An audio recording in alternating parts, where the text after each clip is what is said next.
असल ज़िंदगी में ऐसा कुछ नहीं होता जैसा फिल्मों में दिखाया जाता है कि एक हीरो हीरोइन संघर्ष करते करते लास्ट में एकदम सब सही हो जाता है।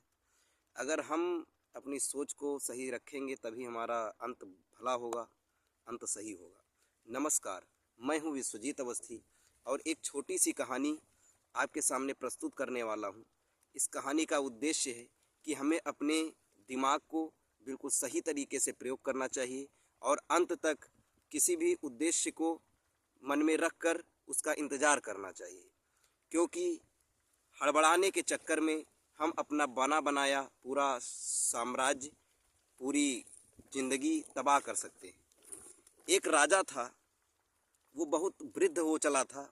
उसकी एज 80-90 के आसपास थी। करने की हालत उसकी कुछ भी नहीं थी, पर उसके मन में था कि मैं जब तक जीऊँ राजा रहूँ। उसके एक बेटा एक बेटी थे। उसका बेटा इंतज़ार कर रहा था कि कब मुझे गद्दी मिले, कब मैं अपने राज्य को चलाऊं।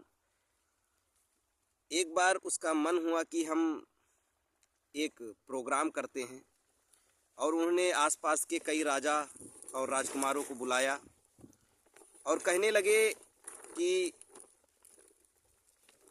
एक नर्तकी को बुलाओ जो बहुत ही सुंदर हो।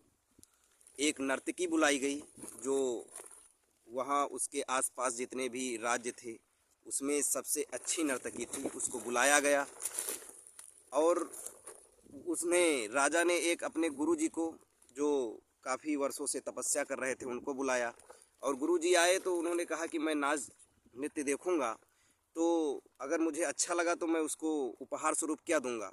तो राजा ने एक पोटली उठाई स्वर्ण मुद्रिका की और गुरुजी को दी कि जब भी आपको नृत्य पसंद आए उसमें से कुछ सिक्के निकाल कर उस नर्तकी को दे दिया जाए।